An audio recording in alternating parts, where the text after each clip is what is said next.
السلام علیکم ورحمۃ اللہ وبرکاتہ۔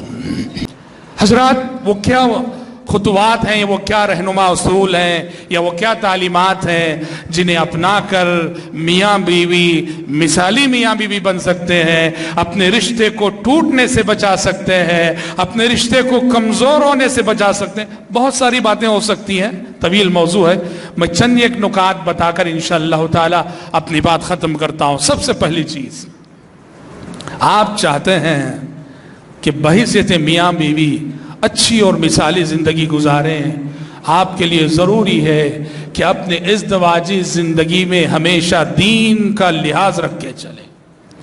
شوہر دیندار ہو، بیوی دیندار ہو، اور گھر میں دینی ماحول قائم کریں۔ شریعت کہتی ہے، شریعت کی تعلیم ہے کہ جب سے شادی کی بات شروع ہوتی ہے وہیں سے تمہارے مد نظر دین ہونا چاہیے، رشتوں کا انتخاب دینداری کو دیکھ کر کرو۔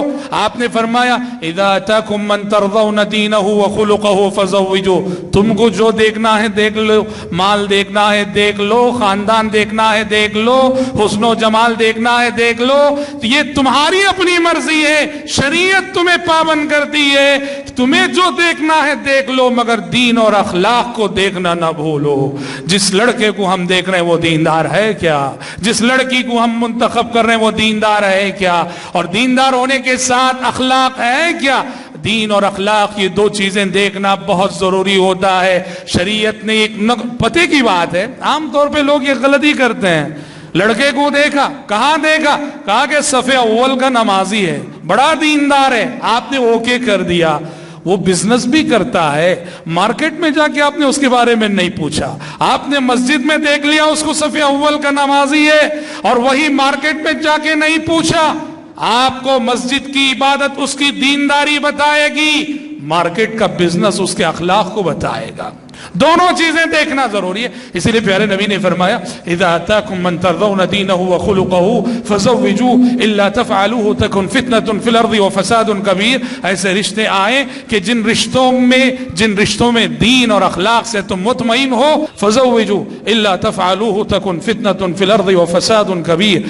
اگر تم دین اور اخلاق کو نظر انداز کر کے رشتے کرو گے تو زمین میں بڑا فساد ہو جائے گا، زمین میں بڑے فتنے ہو جائیں گے۔ پتہ چلا کہ دین کو سامنے رکھ کے زندگی گزارنی چاہیے۔ شریعت لڑکے کو تعلیم دیتی ہے، شادی ہوئی، نکاح ہوا، پہلی مرتبہ سامنا کر رہے ہو اپنی دلہن کا، پیشانی پہ ہاتھ رکھو اور اللہ سے دعا کرو، اللہم انی اسألک خیرہا وخیر ما جبلتہا علیہ واعوذ بک من شرہا وشر ما جبلتہا علیہ۔ اے اللہ، یہ تیری بندی جو میرے قسمت میں آئی ہے، اس کے اندر تو نے جو خیر رکھا ہے، میں تجھ سے وہ خیر مانگتا ہوں، اور اگر انسان ہونے کے ناطے اس کے اندر اگر کوئی شر ہے تو اس شر سے مجھے بچا لے اور میری حفاظت کر لے۔ دعا سے زندگی کا آغاز ہونا چاہیے۔ پھر پیارے نبی فرماتے ہیں پہلی رات باقاعدہ زندگی کا آغاز کرنے سے پہلے میاں بیوی مل کے نماز پڑھیں، اور پھر شریعت کی تعلیم ہے جب ازدواجی زندگی شروع ہوتی ہے دعا پڑھیں، اللہم بسم اللہ اللہم جنبنا الشیطان وجنب الشیطان ما رزقتنا۔ جو میاں بیوی اپنی زندگی کا آغاز دعا سے نہیں کرتے، اپنی زندگی کا آغاز نماز سے نہیں کرتے، ازدواجی تعلقات کے موقع پہ اللہ کے ذکر کو بھول جاتے ہوں، ان کی اولاد میں شیطان کا عمل دخل بہت زیادہ ہو جایا کرتا ہے۔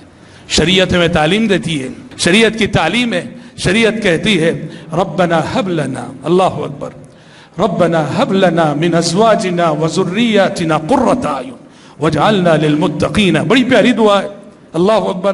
ہمیں سے ہر ایک کو پڑھنا چاہیے، یاد ہوگی، پڑھنا چاہیے جب بھی دعا کے لیے ہاتھ اٹھے، اور حتیٰ کہ ان لوگوں کو بھی پڑھنا چاہیے جن کی ابھی شادیاں نہیں ہوئی ہیں۔ ربنا ہب لنا من ازواجنا وذریاتنا قرۃ اعین۔ پروردگارہ، ہمیں ہماری اولاد سے، ہماری بیویوں سے آنکھوں کی ٹھنڈک نصیب فرما، ہماری بیویوں کو آنکھوں کی ٹھنڈک بنا دے، ہماری اولاد کو آنکھوں کی ٹھنڈک بنا دے۔ کیا مطلب ہے آنکھوں کی ٹھنڈک بنا دے؟ ہماری بیویاں ایسی ہو ہمیں ان سے سکون ملے، ہماری اولاد ایسی ہو ہمیں ان سے سکون ملے۔ اللہ کی قسم، انسان کو کے سامنے گھر کے باہر کی زندگی کے ہزار ٹینشن ہو، اگر گھر سے اسے سکون مل رہا ہے، بیوی سے اسے سکون مل رہا ہے، بچوں سے اگر سکون مل رہا ہے، گھر کے باہر کے ہزار ٹینشنوں کا وہ مقابلہ کر لے گا۔ لیکن اگر گھر کے باہر کی دنیا اس کے لیے پرسکون ہو اور گھر میں اسے سکون نہ ملے، بیوی سے سکون نہ ملے، بچوں سے سکون نہ ملے، ایسے انسان کو دنیا میں کہیں سکون نہیں ملے گا۔ اس لیے شریعت نے دعا سکھائی، اے اللہ ہماری بیویوں اور ہمارے بچوں کو آنکھوں کی ٹھنڈک بنا دے، وَجَعَلْنَا لِلْمُتَّقِينَ إِمَامًا، ہمیں متقیوں کا امام بنا دے، ہماری بیوی متقی ہو، ہمارے بچے متقی ہو، ہماری ذریت متقی ہو، اور ان کے ذمہ دار اور سرپرست ہونے کی حیثیت سے میں متقیوں کا امام بن جاؤں۔